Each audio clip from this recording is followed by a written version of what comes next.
In the last episode, Cole led Alicia and the others to an auto parts store to find a tire, only for it to be revealed as Cole's plot. Most of those now pointing guns at Alicia were people her mother, Madison, had once risked her life to save. After Madison's sacrifice, Cole and others faced the harsh reality outside and lost many companions, leading them to decide that becoming villains was the only way to survive. Surprisingly, their robbery target turned out to be Alicia. Back at the car, they plan to change the tire and take their supplies. Alicia is a little depressed at the moment, not realizing that after her mother saved them, they're doing something to hurt someone else. Teddy seized the opportunity to try and brainwash Alicia. He said her mother's sacrifice saved them, but most died, leaving only the despicable. He argued that the world needed destruction and rebirth because of people like Cole. Alicia wasn't stupid. She knew Teddy was trying to change her mind, to make her feel like the world wasn't worth it so she could join them in destroying this filthy world. Alicia, hardened by her experiences in the apocalypse,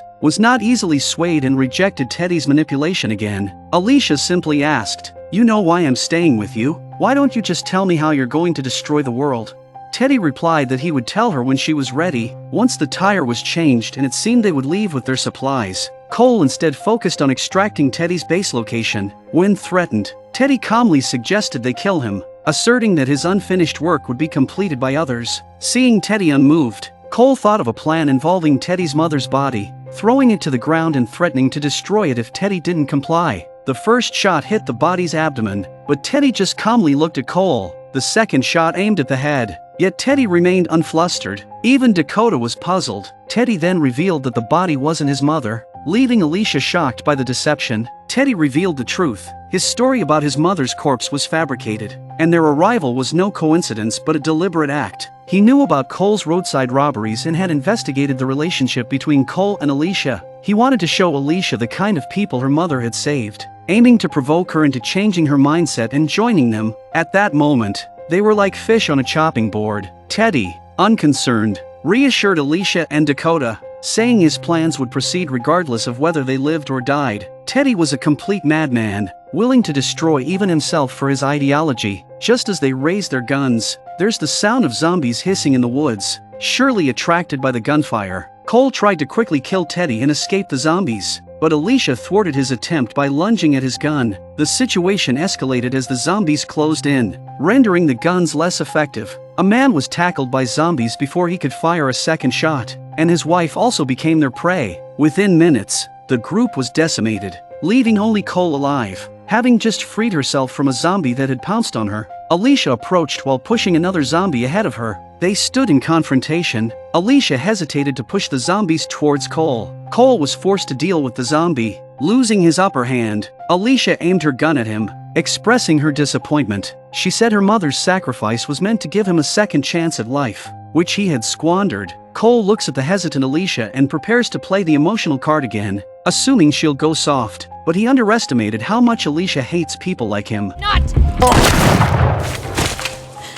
Her mother didn't sacrifice herself to save Cole so he could be a villain. After dealing with Cole, Alicia turned to Teddy and declared, "You're wrong. To create a better world, it's not about destroying everything, but about destroying people like them." Teddy just smiled contentedly. Dakota, seeing Alicia kill Cole, thought Alicia might now understand her. She likened Cole to John, but Alicia's still ignoring her. Dakota was conflating the issues. Alicia wants to be like her mother. Teddy appreciated Alicia's current state of mind, believing her thoughts had changed. However, Alicia made it clear she wouldn't follow him. The more she resisted, the happier Teddy became, saying her questioning reminded him of his mother. Did she think you're a nut job too? This revelation instantly darkened Teddy's expression. Teddy then confessed his background in mortuary science and his desire to change the world. He wrote a journal about why the world needed to be destroyed, which his mother found and considered him mentally unstable, threatening to have him committed, so he won't have these sick thoughts. In response, Teddy killed her and buried her in the backyard, further convinced of the need to evolve the world. When Alicia asked about his plan for the apocalypse, Teddy, believing her mindset had shifted, revealed that the key would launch a nuclear missile from a stranded submarine in Galveston, effectively destroying the world. Alicia takes a breath of air and takes the walkie-talkie from Teddy and says, "It's not just people like Cole that need to be thrown away to make the world a better place. It's crazy people like you." Unexpectedly, Dakota pointed a gun at Alicia. Dakota found a kindred spirit in Teddy and wanted to follow him. Alicia picked up the walkie-talkie and called out for Morgan a couple of times but received no response. However, Victor's voice came through, asking, "Alicia, are you okay?" Anxiously, Alicia replied, "You need to find Morgan and tell him what the key is for, that these maniacs are going to open the submarine on Galva's beach." Before she could finish, Jason snatched the walkie-talkie. Dakota assured them not to worry about Victor, believing he would flee first. Jason, frustrated with Alicia, was ready to kill her, but Teddy stopped him, considering Alicia special to him.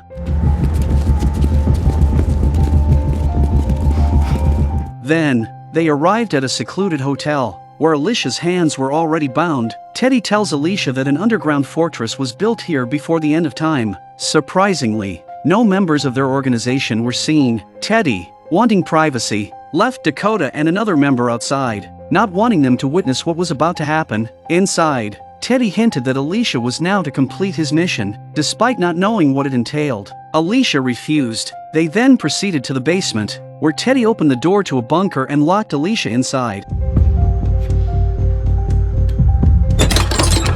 Teddy then spoke some bizarre words. "I know this is hard, but you don't have a choice. You have to rebuild the world from here. My thoughts are too advanced for this world. I live in a world that doesn't belong to me, so I need to reshape it. This will soon happen to you too. Good luck." Teddy's ideology was profoundly complex, almost incomprehensible. My understanding is that Teddy is about to destroy the world, including himself. However, the new world needs a leader, and he chose Alicia for this role because of her firm beliefs, her refusal to mindlessly kill the innocent, and her avoidance of excessive idealism. Let's go.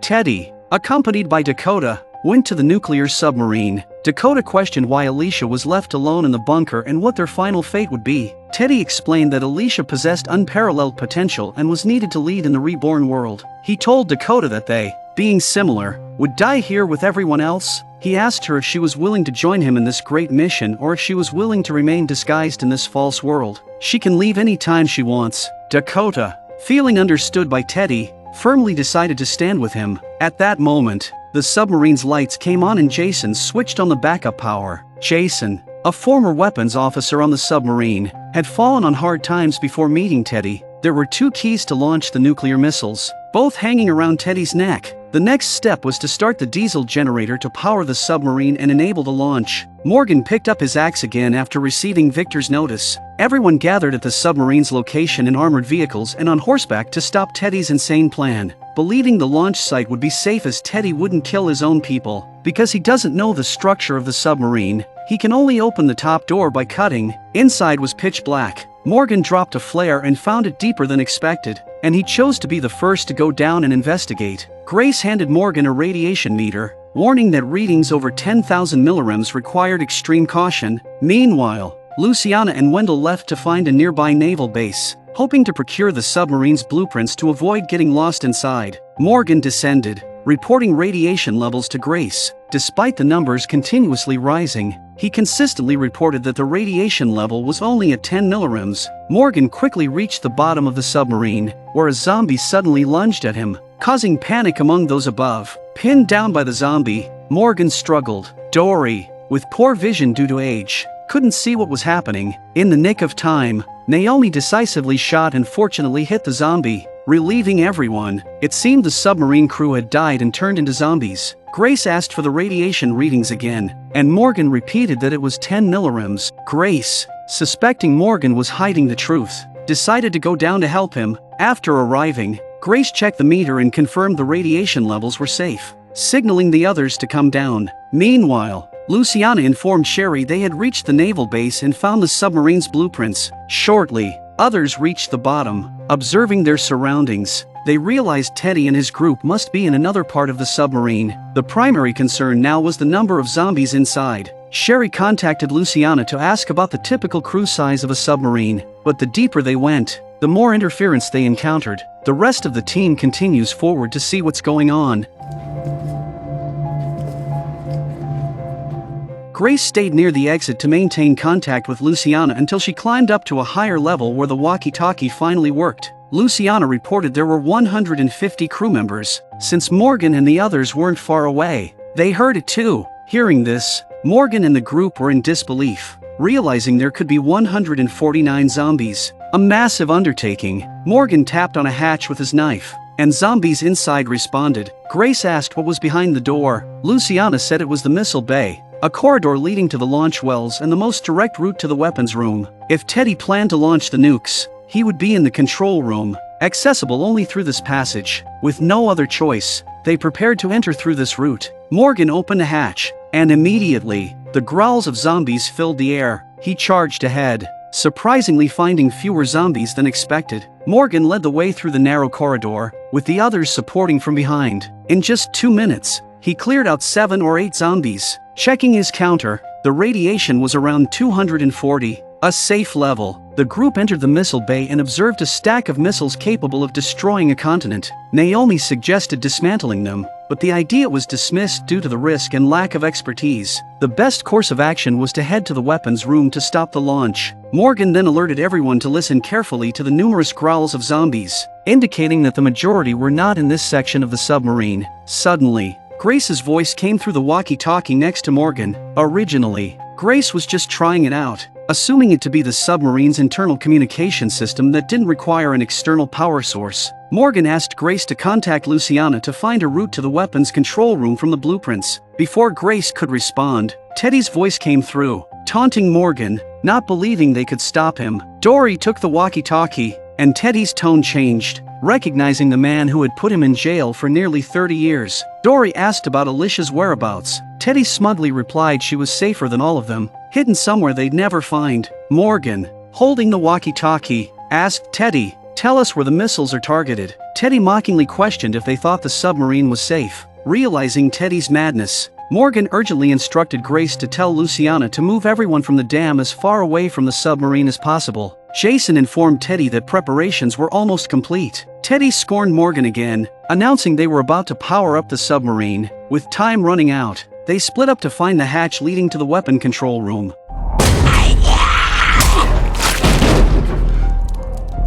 Sherry and the others saw a strange sight. Some of the crew were dead in their own beds. It looked like they had chosen to kill themselves because they didn't want to turn into zombies. Morgan, distancing himself from the group, found the hatch to the weapons room and decided to proceed alone, not wanting to risk others' lives. Upon opening the hatch, he looked back at the group's direction, entered, and quickly closed the door, not wanting to alert anyone. However, Victor found him and pulled the door open just as Morgan was closing it. Morgan tried to argue, but 2 zombies were already behind Victor and Morgan had no choice but to let him in and quickly close the hatch. Morgan expressed his reluctance to involve others, feeling he always led people from one dire situation to another. He preferred to handle this alone. Victor reassures him that people follow you because they want to, not because you owe them anything. Morgan is actually puzzled by the fact that Victor is being unusually proactive this time around, which is not in his character. Victor just said, "I want to do something for everyone, and I want to prove myself to Alicia."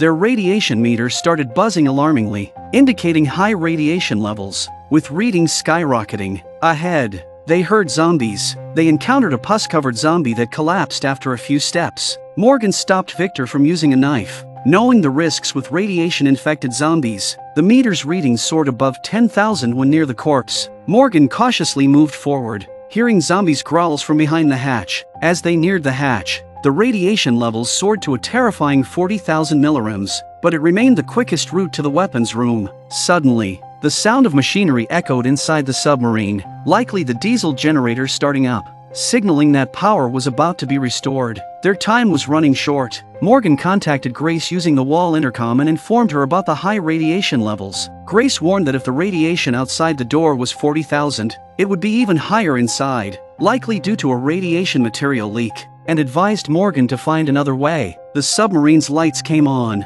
indicating Teddy had powered it up. Morgan, facing the door, asked how long he could survive if he went inside. Grace said she didn't know, but it wouldn't be more than 3 days. Morgan, desperate, decided to proceed, ignoring the immediate risk of death, leaving Grace anxiously calling out from outside. Victor discovered an overhead compartment with zombies moving around and a staircase with zombies occasionally falling down. Morgan, unable to wait, was ready to charge in and kill the zombies inside, but Victor stopped him. suggesting another route above them. After climbing up, they found a handcuffed corpse and then reached a corridor blocked with numerous zombies, likely trapped by the actions of the handcuffed corpse just before dying. Thankfully, the route to the weapon room was in another direction. The two of them turned around and walked towards the back, where there were also corpses, and there was indeed a passageway. Before they were glad that zombies started to come out of the hatch. It seemed that this way was not easy to go either. Forced to flee to the bunk room for another exit, they found it a dead end.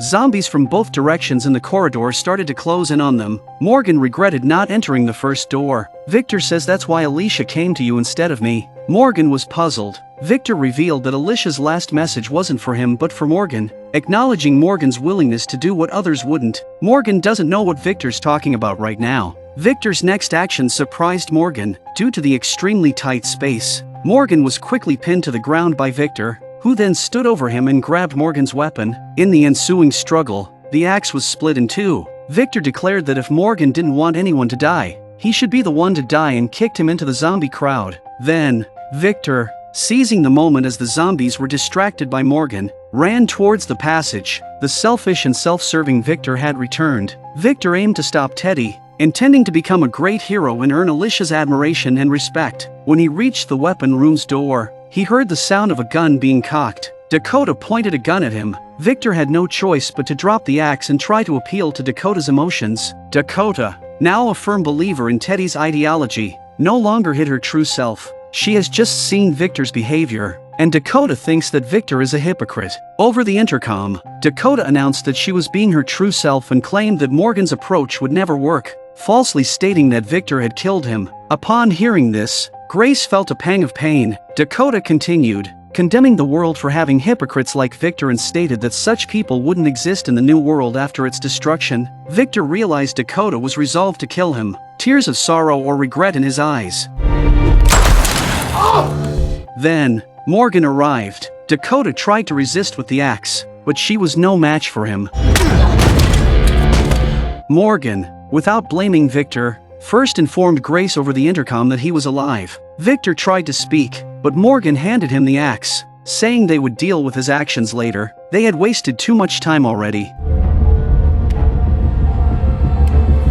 Inside the weapon room, Jason had made all the preparations. Teddy called for Dakota, but there was no response. The door's lights came on, indicating someone was trying to unlock it. When Morgan arrived, he collected the identity cards of the officers from the bunk room. Since the weapon room's door required an authorized access card to open, they had no choice but to try each card one by one. Aware that time was of the essence, Teddy took out 2 keys. Knowing that the nuclear weapon could only be unlocked if both keys were turned simultaneously, they agreed to count to 1 and activate it at the same time. Meanwhile, Morgan was trying card after card with no access granted, down to the last one in his hand. Inside, Jason began the countdown. At 3, 2, 1, they turned their keys at the same moment. Finally, Morgan's last card succeeded in opening the weapon room's door. Seeing the door open, Teddy hurriedly pulled a switch. By the time Morgan and Victor entered, the submarine had already begun to tremble. Morgan shouted for them to stop. At this moment, Teddy genuinely feared that Morgan might stab him to death,